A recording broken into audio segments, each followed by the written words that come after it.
Nós estamos numa série chamada Lookout. Em inglês, normalmente, lookout é cuidado, né? Tem algo, mas eu quero usar esse lookout no contexto de look out. Olhe para fora da sua situação, olhe para fora de onde você está. Hoje é a terceira mensagem dessa série, e nessa terceira mensagem nós vamos estar explorando Juízes 6, 7 e 8, quase de forma seguida. Eu não vou estar indo verso por verso, vou saltar alguns versos, mas é uma pregação quase expositória hoje de um texto, né? Nós vamos estar expondo esses textos 6, 7 e 8, capítulo 6, 7 e 8 de Juízes, né? E hoje o tema da terceira mensagem é, independente da situação que você está vivendo, olhe para fora. Abra os olhos e olhe para fora. Abra a janela que Deus está colocando diante de você e veja que Deus tem coisas grandes para você. Eu vou repetir, Deus tem coisas grandes para você. Eu sei que tem gente que já está entojado com esse negócio de pastor ficar pedindo para você repetir o que ele está falando. Mas eu vou pedir para você repetir essa frase aqui, porque tem pessoas que não acreditam nisso. E eu quero que o seu cérebro escute a sua voz falando isso para você mesmo. Eu vou pedir que você repita assim, não agora, escute primeiro. Deus tem coisas grandiosas para mim. Vamos lá? 1, 2, 3. Deus tem coisas grandiosas para mim. Ou seja, Deus tem coisas grandiosas. Então abra a janela e olhe para fora para atitudes grandiosas. Nós vamos falar um pouco do paradigma de Gideão, da situação de Gideão, e eu vou ser bem objetivo, direto. Normalmente o culto de ceia nos toma uns 10 minutos a mais, nós ceamos sempre entre os que chegaram depois. Me perdoe, você perdeu a Santa Ceia, a próxima vez você não vai perder a ceia, sempre durante o louvor, mas nos toma uns 10 minutinhos, por isso eu vou simplificar a mensagem, para que você não saia daqui muito tarde hoje, mas o ponto-chave é que você vai sair daqui hoje entendendo é que Deus tem coisas grandes para você. Abra os seus olhos para fazer coisas grandes, para atitudes grandiosas. Fala comigo, atitudes grandiosas. Atitude é uma norma de procedimento que leva a um determinado comportamento, é a concretização de uma intenção ou de um propósito. A atitude é uma norma de procedimento, é uma forma de reagir que te leva a ter um comportamento determinado e vai gerar a concretização de uma intenção ou de um propósito. Tem muito tempo que eu não faço isso aqui, até porque lançamos o livro aqui, a igreja toda tinha, mas tem muita gente nova. Tem um livro de um dos meus, deixa eu falar de outra forma, esse é o meu último livro que eu escrevi, chamado Ajuste Suas Atitudes. Foi meu último lançamento, e se você não tem ele ainda, a gente vai tocar um pouquinho nele. Foi o único também por enquanto, ok? Mas já vem mais, ele vem. Mas esse livro vai te ajudar muito com muitas coisas que vamos tocar aqui hoje. Tá? Eu cito nesse livro aqui algo que eu quero rapidamente ler para você, que fala exatamente algo que a gente já prega isso há tantos anos, todo mundo sabe disso há tanto tempo, mas o John Maxwell falou, e quando o John Maxwell fala qualquer coisa, a frase é dele, não interessa se está todo mundo falando ela há 50 anos, quem falou foi o John Maxwell. Então o John Maxwell leva hoje o crédito dessa frase que eu escuto desde quando eu me converti, muito antes de John Maxwell, eu escutei uma pregação dele que é essa daqui. A vida é 10% do que acontece comigo e 90% de como eu reajo a isso. Eu escrevi aqui no livro que depois de conhecermos a Cristo, no capítulo 4, precisamos observar se alguma das nossas atitudes mudaram. A conversão implica necessariamente em transformação. Isso vai refletir-se em ações. Depois de nos convertermos, nossa vida é moldada pela verdade que nos libertou para agirmos como Cristo. Isso significa que temos que ser pessoas diferentes, que os nossos atos deverão impactar positivamente a vida de outros. Eu estou convencido de que a vida que tenho hoje representa 10% daquilo que me acontece e que as respostas que eu dou diante do que acontece comigo são os 90% restantes. Eu continuo dizendo, eu não vou ler aqui, mas o livro vai estar aí no final, você pode adquirir no final, vai estar lá do lado da camiseta. Eu continuo dizendo aqui que não é o que você vive que define a sua vida, é como você reage ao que você vive. Nós vemos pessoas vivendo situações iguais, uma saindo destruída e a outra saindo melhor, uma versão melhor. Então não é necessariamente o que você vive. Eu conto também uma outra história no capítulo 2, que quando eu fiz aula de aviação, eu certa vez estava voando ali em cima de Teterboro e o piloto falou para mim assim, o instrutor falou, deixa eu te falar, o aparelho mais importante que você tem que ver. Na verdade, nós estávamos circulando antes de pousar, ele disse, o aparelho mais importante que você tem que ver, porque eu ficava olhando todo aquele, gente, é um monte de coisa, e é um avião simples, é um Cessna, um 72, né, que a gente faz aula, mas eu fiquei vendo aquelas coisas, aquele monte, e olhando para tudo, e ele falou assim, você já viu sua altitude? Você já sabe a altitude que você está, não sabe? Sei, esquece o resto. Equipamento número 1 que você tem que ver, chama o medidor de atitude. Aí eu falei, mas a altitude não é mais importante do que a atitude? Ele falou, depende, deixa eu te explicar como é que funciona a coisa. A atitude do avião indica como você está. Se você está lá em cima e a sua atitude do avião é um aparelho que tem uma linha virtual que representa o horizonte, quando está marcando abaixo do horizonte, você está descendo, quando está marcando acima do horizonte, você está subindo. Ele funciona mais ou menos como uma bússola, só que para cima e para baixo. Mostra quando você está voando em linha reta, quando você está subindo, quando você está descendo. E ele disse, não interessa a altura que você está, se você começar a descer, eventualmente você cai. Agora, também, você pode estar num voo baixo, mas se você olha para o marcador de atitude, e a atitude do avião está acima do horizonte, você está subindo. Então a sua atitude determina se você está subindo ou se você está descendo. E como pregador não tem como você ouvir um negócio desse e falar assim, isso dá uma baita de uma pregação, né? E preguei muito sobre isso, veio parar no livro, mas a sua atitude determina quão alto você vai ou quão baixo você vai. Se a gente começa a ver o dilema de Gideão, o primeiro texto que eu quero destacar aqui é Juízes 6:16, que Deus diz com ele assim, eu estarei com você, respondeu o Senhor, e você derrotará todos os midianitas como se eles fossem um só homem, ou seja, não tenha medo da quantidade que são, porque você vai derrotar como se fosse um só homem. Rapidamente eu vou te mostrar a situação da época, vai estar sendo projetado aí, para você que está anotando, vai acompanhando. A situação era assim, os israelitas sofriam há 7 anos na mão dos midianitas, ok? Juízes 6:1, de novo os israelitas fizeram o que o Senhor reprova, e durante 7 anos ele os entregou na mão dos midianitas. Próximo ponto, os midianitas eram os inimigos.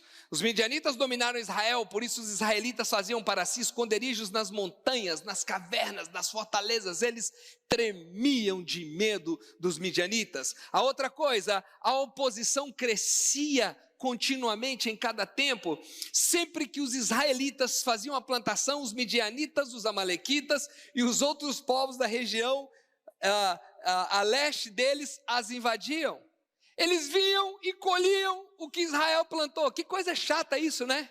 É mais ou menos quando eu me sinto com os infelizes.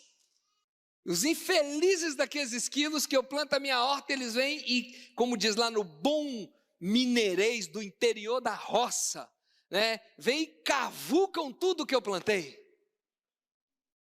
Cavam tudo, tiram tudo, né? Eles faziam isso. Plantavam, cultivavam, na hora de colher vinham os midianitas, os amalequitas e os outros, ponto, Avançando, os inimigos tinham uma maneira específica. Juízes 6, de 3 a 5 diz: sempre que os israelitas faziam as plantações, os midianitas, amalequitas e os povos da região leste invadiam, acampavam na terra, destruíam as plantações ao longo do caminho até Gaza, e não deixava nada vivo em Israel, nem ovelha, nem gado, nem jumentos. Eles subiam trazendo seus animais, suas tendas, e vinham como enxame de gafanhotos. Era impossível contar os homens e os seus camelos. Eles invadiam a terra para devastá-los. Lembra do que Deus diz para Gideão: você vai encarar esse povo como se fosse um só homem. Ou seja, pare de preocupar com o tanto de gente que são. Porque se eu estou com você, você vai lutar com eles como se eles fossem um só.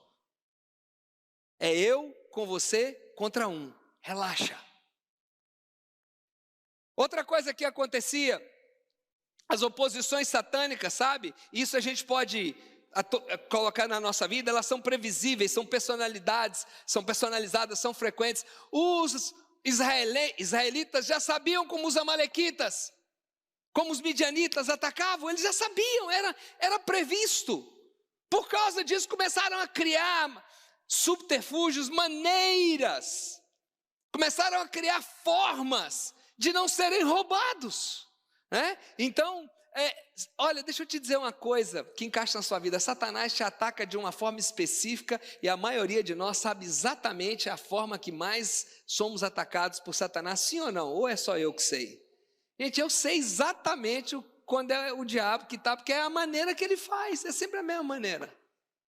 Se tem uma coisa que o diabo não é criativo, ele é esforçado. Ele trabalha duro, ele não desiste não, ele não é preguiçoso não. Mas ele não é criativo, ele não cria nada novo. Da mesma maneira que ele te derrubou 10 vezes, é que ele vem bater na porta na 12ª vez, mudando pouquíssimas coisas. As oposições satânicas sempre virão, por isso que nós temos que entender sempre, quando nós oramos, vem o teu reino, o mundo do Senhor colide com o mundo das trevas, e o mundo de Deus sempre vence essa batalha. A nossa batalha é sempre uma batalha por domínio. Entenda, você achando que você está só acordando, indo trabalhar, só voltando para casa, vendo seus filhos e sua esposa, que não tem nada demais em coisas A, B e C que você está fazendo, você está participando de uma batalha de domínio espiritual. Há um reino das trevas nesse momento batalhando com o reino da luz. Isso está acontecendo nesse momento sobre as nossas cabeças, ao redor das nossas vidas, e nós temos que entender que quando nós oramos, venha a nós o teu reino, é que o reino de Deus seja implantado aqui, e não o reino das trevas. É um domínio e uma briga de reino. Meus irmãos, nessa briga eu tenho boas novas para te dar. O diabo já perdeu. Ele só não sabe de quanto, mas ele já perdeu. E perdeu feio. Está igual aquele 7-1, você lembra? Quando entrou o 4º gol, eu falei, já perdemos. Eu só não sabia de quanto ia, vai. Mas eu e você e todo mundo já sabia que lascou-se. Acho que até no 3º já dava para ver do jeito que o time estava. A gente já sabia, somos derrotados. Não sei o tamanho da vergonha que vai ser. Graças a Deus parou no 7, que poderia ser 12. Diabo já perdeu, Satanás já perdeu na minha vida, na sua vida. Ele só não sabe de quanto. E ele vai fazer de tudo para batalhar, para tentar fazer essa derrota o mínimo possível. E aí continuou. Se você vê, o medo se instaurou no coração de Israel. O medo se instaurou no coração de Israel. Juízes 6:2 diz: os midianitas dominavam Israel, por isso os israelitas fizeram para si esconderijos nas montanhas, na caverna, nas fortalezas. Uma das consequências foi uma vida fora do destino. Israel estava longe de Deus e as coisas estavam indo, mas aqui tem algo que representa bem a vida fora do destino. É você estar fazendo uma coisa que você não deveria estar fazendo, que não é a forma correta de fazer. Você está vivendo, não, você está sobrevivendo. É um dia após o outro. Então o anjo do Senhor, de Juízes 6:11, veio e sentou-se sobre a grande árvore de Ofra, que pertencia ao Abiesrita Joás. Gideão, filho de Joás, estava malhando, não é fazendo exercício não, tá? Para explicar, malhando o trigo, ele estava batendo o trigo, para tirar o trigo, sabe, né? Aquilo que se faz numa eira do lado de fora, que você bate o trigo, ele estava batendo o trigo no lugar interno, não ao ar livre. Aqui diz, ele estava malhando o trigo num tanque de prensar uvas. Um tanque de prensar uvas. Tem um restaurante que eu e Jussiara amamos, é o nosso restaurante favorito da melhor comida que a gente gosta. Me perdoe o resto do mundo, mas não tem comida melhor do que a comida portuguesa, na minha opinião e da Jussiara. E tem um restaurante em Lisboa que se chama O Fuso, que ele foi construído dentro de um lugar de prensar uvas. Era literalmente ali um lagar, um lugar de prensar uvas. E a mesa que nós, quando tivemos lá a última vez, nos deram, foi justamente na frente aonde a uva era prensada, que eles construíram o restaurante ali dentro e deixaram tudo original, muito interessante.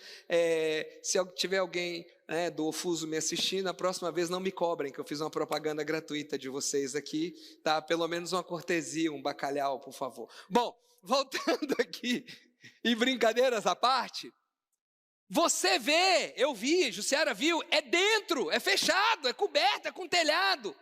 Aquilo ali não é lugar de bater o trigo, aquilo ali é lugar de prensar a uva. E aí o que acontece?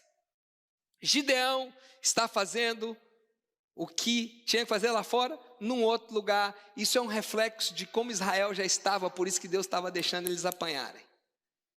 Não estavam cumprindo o propósito de Deus, eles estavam improvisando. Sabe que esse improviso que a gente faz para levar a vida para frente, muitas vezes pode custar a vida, viu? O arrependimento foi um fator fundamental para a libertação do cativeiro. Em Juízes 6,6, você vê assim, por causa de Midian, Israel empobreceu tanto. Os midianitas vinham, roubavam. Israel empobreceu tanto, mas tanto, que os israelitas clamaram por socorro ao Senhor. Só tem uma maneira de você sair desse ciclo de miséria, de luta, de encrenca, parece que o mundo está desabando sobre a sua cabeça, que nada dá certo, chama arrependimento. É só você parar a sua vida, arrepender, buscar a Deus, que as coisas começam a ser consertadas. Quer viver bem? Tá as coisas saindo do trilho? Você está fingindo para todo mundo, sorrindo e dizendo assim, eu estou bem, ó. Mas você está aqui com o seu coração assim, ó. Porque você não sabe nem como é que você vai pagar as contas amanhã, você não sabe nem como é que você vai resolver os problemas que você tem amanhã, você tem situações graves para tratar, você nem sabe o que você vai fazer quando você sair da frente desse aparelho que você está assistindo o culto, de situações graves. Pare um pouco e veja a sua vida. Acerte a sua vida. Conserte o que precisa ser consertado. Busque ao Senhor.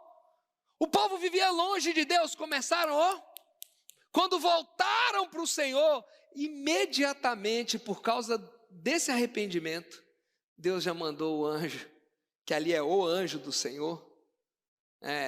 Não tem tempo para explicar sobre isso, mas eu falo sempre isso é uma teofania, ou alguns falam uma cristofania, é uma aparição da segunda pessoa no Velho Testamento, porque anjo não aceita adoração, anjo não aceita holocausto, anjo não aceita sacrifício, e você vê quando fala o anjo do Senhor, esse aceita, e a maioria dos teólogos concordam que é o próprio Jesus antes de vir habitar no corpo humano e dar sua vida por nós, ali aparecendo, sendo o anjo do Senhor. Claro que nem todos os teólogos concordam com isso, mas você não encontra nada na Bíblia que todos os teólogos concordam 100% com isso.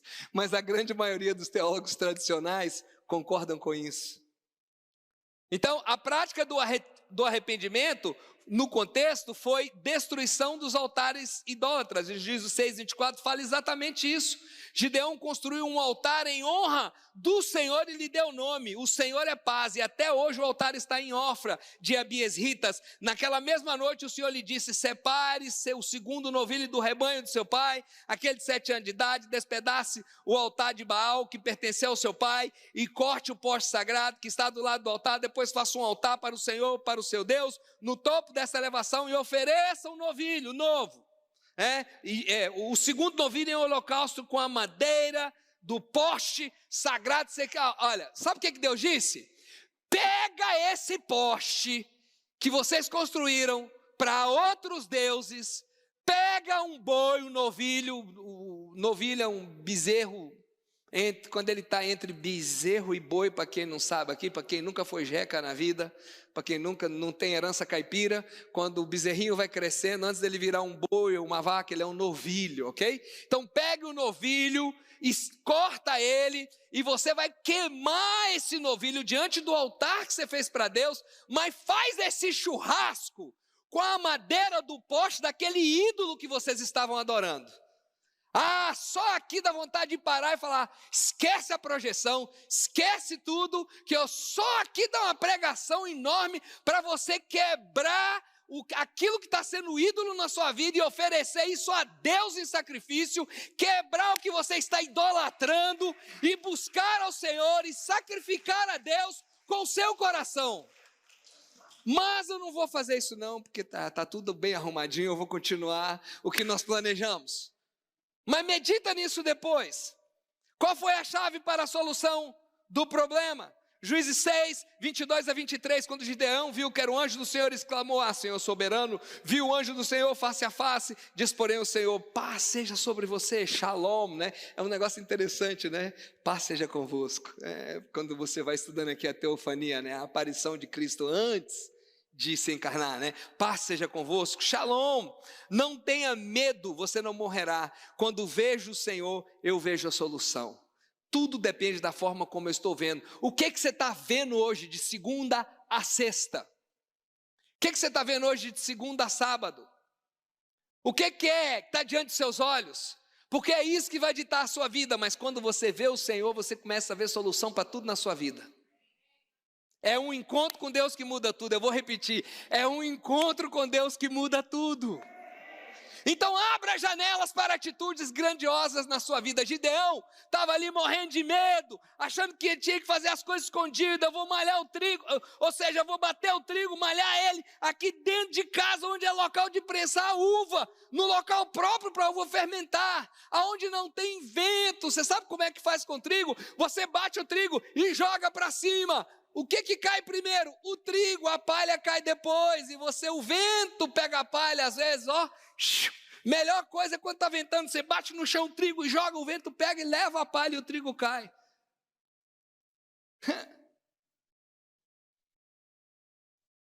Então o que eu tenho que fazer? Gideão achava que não tinha como sair disso. Primeira coisa que ele fez, ele lutou com coragem. Primeiro ponto, lute com coragem. Pastor, mas Gideão era Gideão, né? Não, Gideão era mais, estou buscando uma palavra bonita para falar aqui, medroso do que eu e você, em muitas situações. Gideão estava com o coração na mão, morrendo de medo. Gideão não sabia o que fazer. Mas em Juízes 7:3, ele recebeu essa ordem: anuncie, pois, ao povo que todos aqueles que estiver tremendo, tímidos e medrosos de medo, poderá ir embora do monte de Gileade. Então 22.000 homens partiram e ficaram apenas 10.000. Deixa eu resumir isso aqui para você. Primeiro, Gideão falou assim: ai meu Deus, mas eu não posso, eu não aguento. Olha o quanto de gente que é de Midian. Eu sou o Zé. Aí os Josés vão ficar ofendidos comigo, me desculpe. Eu sou o Marcelinho qualquer da vida, pronto. Eu sou um caipira, ou eu não tenho diploma, ou eu não estudei direito, ou eu tenho diploma, mas eu não tenho qualificação para isso. Sei lá qual é o seu problema que você se diminui. Deus falou para ele assim: meu filho, esquece quem você é, eu vou estar com você e você vai encarar esse povo como se fosse um. Gideão fala: beleza, eu vou. Aí Gideão levanta, porque Deus falou com ele. Quando Deus fala com a gente se levanta, tá? Sabe por que você não consegue se levantar? Porque você não para ouvir a Deus. Quem para ouvir a Deus fica de pé. Gideão se levantou, chegou e... o cara estava escondido até ontem. Hoje o cara levanta, faz um discurso: ó, é o seguinte, vem comigo que nós vamos arrebentar esse povo, Deus apareceu, Deus falou comigo, vamos embora.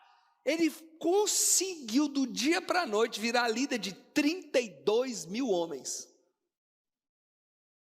Aí ele vai para Deus e fala: Deus, estou com 32 mil homens, pronto para a batalha. Nós vamos quebrar o pau agora, eu creio. Aí Deus ele fala assim: não, fala que quem está, se tiver alguém entre eles que está com medo, fala se tem alguém entre eles que estão assim, tremendo, algumas traduções falam tímido, medroso, fala que ele pode ir embora, que você os libera, que não vai julgá-los, que eles estão livres. E Deus chega e fala: gente, ó, eu ouvi de Deus, se tiver alguém que está com medo, tremendo, com o coração não muito certo, é igual quando você chama 10 amigos para fazer a mudança, aí eles chegam, ver os móveis pesados que você tem, aí você vira para eles e fala assim: gente, se tiver alguém que já desistiu, que está com as costas doendo, que não está querendo fazer esforço, pode ir embora. Gideão fala isso para o povo: ah é? Se eu estou meio cá, eu posso ir? Obrigado. Hashtag voltando para casa. Me conta depois como é que foi aí. Liberou, eu vou embora. Ele ficou só com 10 mil, mas 10 mil é um número bom, não é não? Com 10 mil, fala sério, a gente faz uma bagunça boa. Ai, meu Deus do céu. Então o anjo do Senhor apareceu em Gideão e lhe disse, estamos voltando atrás para você lembrar: o Senhor está com você, poderoso guerreiro. Gideão, você é um poderoso guerreiro, homem corajoso, valente, forte. É isso que Deus estava falando com ele. Não misture sua emoção com a sua missão. Gideão se sentia derrotado, mas quando Deus deu uma missão para ele, ele é um poderoso guerreiro. Você precisa entender que o que Deus te deu de missão é que diz quem você é, e não o que a sua emoção te diz nesse momento. Quando eu entendo a minha missão, a minha emoção não dita o que eu faço, porque eu tenho uma missão a cumprir. Exemplo rápido: todo pai que acorda de manhã aqui, toda mãe que acorda de manhã aqui, e tem um dia inteiro de trabalho para cumprir, seja para cuidar, alimentar, pagar o aluguel, pagar a escola e suprir os filhos, sabe muito bem o que eu estou falando. Foi ficando um monte de gente doente lá em casa, num flu. Não foi Covid. Fizeram tudo quanto é teste de Covid. Tem uma filha minha que fez 4 testes de Covid em 2 semanas. Um flu que apareceu lá em casa. E eu não fiquei doente, Jussiara também não. Eu fiquei acho que um dia, né? Me deu lá uma tremedeira lá, não sei. Mas pronto, passou. Aí perguntaram a Jussiara assim: mãe, por que você não fica doente? Eu não tinha ainda ficado nem um dia. Por que vocês não ficam doentes? A Jussiara falou: porque a gente é pai e mãe. Pai e mãe não pode ficar doente. O vírus olha para nós e fala assim: não vou, porque não vai adiantar. Ainda que a gente fica doente, a gente não pode ficar doente. A gente levanta e vai fazer as coisas. Por quê? Porque a minha missão é maior do que o meu sentimento. Tem algum pai aqui de família que já levantou um dia, olhou para o dia que estava diante dele e deu vontade de ligar para o patrão, para todo mundo e falar assim: tchau, que eu não vou. Tem alguém aqui? Levanta a mão. Quem levantou a mão, obrigado. Quem não levantou a mão, que o Senhor te abençoe e te perdoe da mentira. Meu filho. Então, só que eu sei a minha missão, então a minha emoção não comanda. Sabe por quê que a gente fica para lá e para cá? Ai, eu não sei, ai, a emoção me derruba, ai, que eu estou me sentindo assim fraco, ai, porque eu estou não sei o quê. É porque você não está vendo a Deus face a face e não está sabendo da sua missão. Vá tratar de conhecer a sua missão em Cristo. Pastor, não sei qual é meu ministério. A Bíblia diz que todos nós temos o ministério da reconciliação. Então começa por aí. Vá reconciliar pessoas que estão indo para o inferno com Deus. Pronto. Vai lá no mundão trazer pessoas para Jesus. Esse é o seu ministério. Todo mundo tem esse ministério. Está lá, é para todo mundo. Todo mundo recebeu esse ministério. Não misture sua missão com a sua emoção. Quando Deus estabelece um projeto, Ele estabelece alguém para cumpri-lo e Ele dá força para ser cumprido. Sua identidade não são as suas circunstâncias. Sua identidade não são as suas circunstâncias. E entenda algo, você quer fazer a obra de Deus?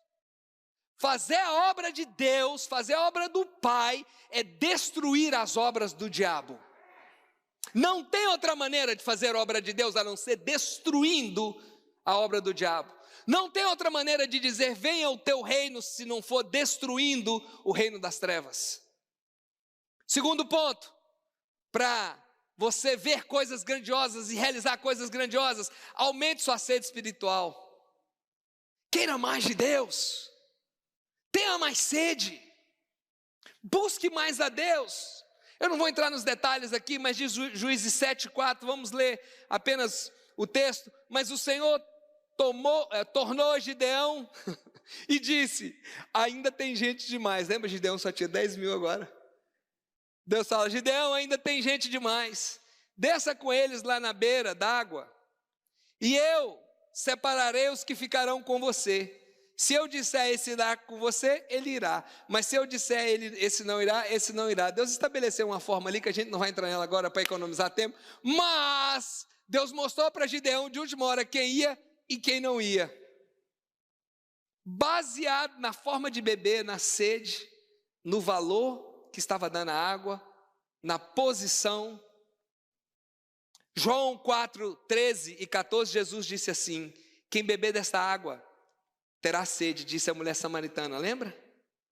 Vai voltar a ter sede, mas quem beber da água que eu lhe der, nunca mais terá sede. Pelo contrário, a água que eu lhe der se tornará nele uma fonte de água para jorrar para a vida eterna. Ninguém vai para a guerra com um cantil de água, a gente tem que levar muita água. E sabe o que Deus fez? Deus enxugou Gideão, mas enxugou por completo. Gideão ficou apenas com 300 pessoas. De 32 mil, ficou com 300 pessoas. Eu quero usar o ponto 3 rapidamente aqui para você. Se você quer fazer coisas grandes para Deus, abrir as janelas para fazer coisas grandiosas, use o discernimento espiritual. Chegando, pois, Gideão, de Juízes 7, 13 e 14. Eis que estava contando um homem ao seu companheiro um sonho, e dizia, eu tive um sonho, eis que um pão de cevada torrada, rodar. Ok, eu não quero entrar muito nisso não, quero apenas dizer uma coisa para você. Ore por discernimento espiritual. Tem gente que pega isso aqui e usa sonhos e visões para manipular crentes. Cuidado com essas pessoas, a própria Bíblia diz, pessoas que chegam para você e dizem, sonhei isso, sonhei aquilo. A pessoa está sempre sonhando algo para te levar no caminho que ela acha que você deve ir. E muitas vezes os sonhos são tão óbvios. Então, cuidado com isso, com manipulação espiritual. Mas entenda que Deus usa sonhos, visões, especialmente de pessoas que têm autoridade de verdade sobre a sua vida. Não é aquela irmã do 0800 que você chama lá para fazer uma leitura da sua mão espiritual e te dar um relatório do que Deus está falando com você. É muito mais do que isso. Deus coloca pessoas na sua vida e dá visões e dá sonhos a essas pessoas e dá entendimento a essas pessoas. Use esse discernimento espiritual, use os seus sentidos espirituais. Mas Entenda o mundo espiritual. Vou só dizer uma coisa: veja mais Deus do que demônios, por favor. Porque tem gente que começa a ver o mundo espiritual só vê capeta. Ô, gente, automaticamente, deixa eu dizer uma coisa, matematicamente, 1/3 dos anjos caíram. Então tem 2/3 que sobraram. Você consegue entender o que eu estou falando aqui? Então se tinha 90 anjos, só um exemplo, ficou 30 demônios, ficou 60 anjos, tá? Só para você saber disso. Porque tem gente que começa, abre o olho para o mundo espiritual e nunca vê Deus, só vê o inimigo, nunca vê o que Deus está fazendo. 4º ponto, para fazer coisas grandes para Deus, dependa completamente de Deus, diga completamente. Deixa eu te dizer uma coisa, em Juízes 7,14, Deus pegou esses 300 e 7,19, Deus estabeleceu um plano, e o plano era interessante demais, eu vou resumir. Vocês vão pegar uma tocha, uma luz, vão enfiar dentro do vaso de barro, vão ficar ao redor do inimigo, aquela multidão que ninguém conseguia contar, de noite, vão quebrar o vaso de barro, vão dar um grito, 300 homens, vão dar um grito, e esse grito é específico, eu vou dizer qual é, já, e ao dar esse grito, vocês vão ganhar a batalha. Vê se faz sentido isso. Faz o menor sentido. Mas quando nós cumprimos os princípios de Deus, quando nós buscamos a Deus, quando nós seguimos o projeto de Deus, quando nós entendemos a missão de Deus e obedecemos a palavra de Deus, nós vamos ter vitória independente se faz sentido ou não faz. Eu vejo gente que quando recebe o papel dele, eu falo assim, eu não sei como que essa pessoa se legalizou. É sério, porque tinha tudo para ser deportado. Ouvi recentemente de uma pessoa com histórico que poderia ter perdido o seu documento, e Deus conseguiu reverter um processo criminal para deixar de ser criminal, só para essa pessoa ter a chance de continuar nesse país. A misericórdia de Deus. Essa pessoa não era crente ainda quando isso aconteceu, não conhecia o Senhor, mas a misericórdia de Deus já atuando na vida dele. Eu vejo Deus abrindo portas e do dia para a noite coisas acontecendo na vida de pessoas que falam, gente, não tem como, mas por quê? Não faz sentido, não precisa fazer sentido, tem só que obedecer a Deus. Juízes 7,19 diz, Gideão e os 100 homens, nesse momento, desculpe, de 300, teve uma outra redução, virou 100, e os 100 homens que o acompanhavam chegaram aos postos avançados do acampamento pouco depois da meia-noite. Assim que foram trocadas as sentinelas, tocaram as trombetas, quebraram os jarros que tinham nas mãos. O jarro era de barro. Lembre sempre que Deus usa vaso de barro. O Senhor disse para Gideão, eu vou entregar esses homens na sua mão. Gideão, você pode se sentir um vaso de barro, aquele vaso significava muito, 2 Coríntios 4,7 diz, mas temos esse tesouro em vaso de barro para mostrar que esse poder que a tudo excede provém de Deus e não de nós. É por isso que o crente, quando começa a achar que ele é muito, pode ficar de olho nele que ele já cai, acabou.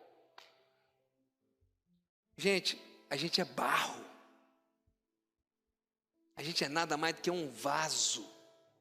Eu gosto de uma expressão que o pastor Lucinho, foi líder há muitos anos, não sei se ainda é, do Ministério de Jovens, lá em Belo Horizonte, ele fala, eu nem acho que eu sou um vaso, eu acho que eu sou um pinico. Forçando um pouquinho a expressão, um pinico de barro, que Deus usa. Sabe, é assim, a gente tem que entender que a gente é apenas um canal. Não interessa se ficou só 100 homens, não interessa quantos ficaram, não interessa.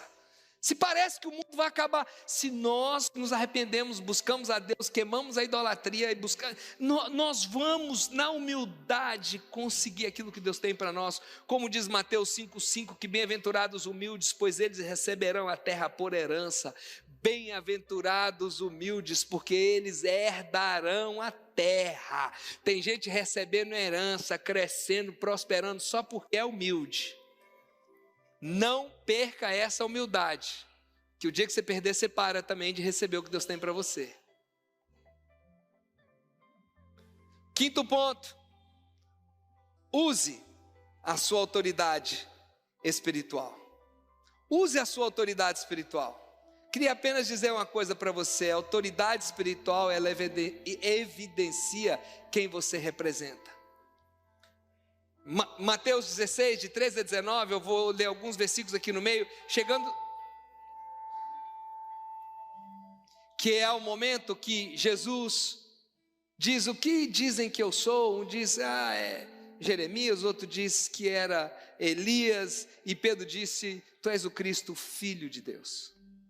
E Jesus diz, em cima dessa verdade, em cima disso, Pedro, em cima disso aí, eu vou construir a minha igreja. Eu digo que você é uma rocha, eu vou construir a minha igreja. Entenda que quando você está lutando pelo Senhor, você está lutando pela igreja, a igreja sempre vence. Jesus disse, as portas do inferno não resistirão à igreja. Eu não tenho outra forma de explicar para você, a não ser fazer algo aqui bem, a câmera vai me pegar de longe, bem simbólico, que é o seguinte, nessa parede aqui, ó, eu estou protegido por essa parede, só que eu não consigo empurrar essa parede. Eu posso dar um chute aqui, posso dar um chute e fazer um furo, mas eu não consigo empurrar essa parede. Essa parede me resiste. Então tem muita gente que pensa que quando Jesus diz as portas do inferno não resistirão, Jesus está falando que quando nós estivermos guardados dentro da unção de Deus, o inferno não resistirá, ou seja, o inferno não vai atacar a igreja. Não, o que Jesus estava dizendo é que nós vamos ter força para empurrar o reino de Deus para fora, ou seja, no mundo espiritual isso se move, as portas do inferno não resistem. Lembra de Sansão, que pegou as portas de uma cidade, pôs nas costas e levou até outra cidade? Vocês estão lembrados disso? É isso que Jesus estava falando, vocês vão empurrar a porta do inferno para longe, vocês vão levar para mais para longe, a igreja sempre vence, Cristo em você sempre vencerá, você sempre vencerá. Então abra o olho para fazer coisas grandes. E por último, para terminar, supere a sua passividade. Ninguém faz nada grande sentado, gente. Ninguém faz nada grande só sonhando. Ninguém faz nada grande sem se envolver. Ninguém faz nada grande sem botar a mão na massa. Juízes 7:19, trocaram as trombetas, quebraram os jarros que tinham na mão, e eles gritaram pelo Senhor e por Gideão. Deixa eu dizer um negócio para vocês. Eles tocaram a trombeta e você vai ver um momento que tem esse grito pelo Senhor e por Gideão. Eu não estou falando daquela besteira, semana passada nós tocamos nisso, daquela baboseira de paternidade espiritual, aonde o pastor, o líder, vira um dono da sua vida, que você para tirar férias tem que pedir permissão. Pelo amor de Deus. Gente, a gente não dá conta de cuidar nem da vida da gente. Aí tem líder de célula achando que porque ele é autoridade espiritual, ele pode dizer quando a pessoa deve viajar ou não. Eu acho que você só pode dizer quando alguém deve viajar ou não se você está pagando as férias dele. Concorda comigo? Não acho que o pastor deve viajar não. Me paga as férias, então eu vou na hora que você quiser. E do jeito que você quiser. Né? Mas se a pessoa... Então não é aquele negócio de paternidade espiritual que manda, né? Não estou falando dessa baboseira. Gente, mas a gente tem que saber que a gente está lutando por um reino de Deus, por um Deus que tem um reino a ser estabelecido, amém? Estamos lutando hoje com uma missão de uma igreja local, home church. Estamos lutando hoje por um líder que Deus colocou, que não vai estar aqui o resto da vida, não vai estar aqui para sempre. Eventualmente vai ser outro, mas hoje o líder que Deus colocou aqui é o Marcelo de Souza. Então é pelo Senhor, é pela missão que Deus deu à nossa igreja, é pela visão do meu pastor, nós estamos unidos, nós vamos avançar. Gente, isso é importante demais, essa união, com saúde, com integridade, entender que você é parte do exército de Deus, mas você tem um quartel do qual você presta conta. Você tem uma igreja local da qual você funciona. Você quer fazer coisas grandes para Deus? Você quer hoje sair da mesmice, abrir a janela e olhar para fora e ver que Deus tem coisas grandes para você? Fique de pé em nome de Jesus se você quer. Eu vou terminar lendo esse texto para você aqui. Em Zacarias 4:6, que diz: nem por força, nem por violência, mas pelo meu Espírito, diz o Senhor dos Exércitos. Diga comigo: nem por força, nem por violência, mas pelo meu Espírito. Escute isso, não é nem por força, não é por violência, mas é pelo Espírito de Deus, que como aquele dia visitou Gideão, visita você hoje e te incomoda a sair da onde você não deve estar, a sair dessa missão, ou seja, a sair desse desvio de missão que você está e a restaurar a sua missão com Deus. Começa hoje um novo tempo. Eu quero transformar, eu quero orar sobre você. Levante uma das suas mãos, se você pode. Eu vou ler essa oração sobre você. Se você quer receber, levante uma das suas mãos. Senhor, a partir de hoje, ela será um dos seus combatentes espirituais. Hoje, ela rompe com toda atitude pessimista, procrastinadora, superficial. Hoje em ti, Senhor, essas pessoas deixam para trás o medo e as atitudes destrutivas. Essas pessoas lutam as batalhas do teu reino. Hoje, Senhor, os teus filhos e tuas filhas, hoje se arrependam e pedem perdão pelo pecado da passividade. Não lutam mais contra pessoas, mas lutam contra as trevas. Hoje o teu sangue protege, a tua armadura cobre, e o teu Espírito, Senhor, toca cada um dos teus filhos hoje e os desperta para a missão que tem para eles. Hoje o Senhor abre os olhos deles para reconhecer que nasceram para fazer coisas grandes para o Senhor. Hoje começa um novo tempo na vida de cada um que está no alcance da minha voz, de frutificação e de conquistas inéditas, e a partir de hoje, não por força, não por violência, mas em ti, Senhor, pela força do teu Espírito, faremos proezas, em nome de Jesus. Vamos cantar essa canção, enquanto nós adoramos ao Senhor com essa canção, apenas dizendo que é nos teus braços, Senhor. Eu me lanço nos teus braços. Eu não vou ficar como Gideão ali, sofrendo, gemendo, Senhor, tentando fazer as coisas escondidas. Hoje eu vou me lançar nos teus braços. E lembre-se que quando você se lança nos braços de Deus, você encontra com Ele, no encontro com Ele tudo muda. E você vai sair desse braço, desse momento com Deus, transformado, com uma visão nova, com uma missão nova.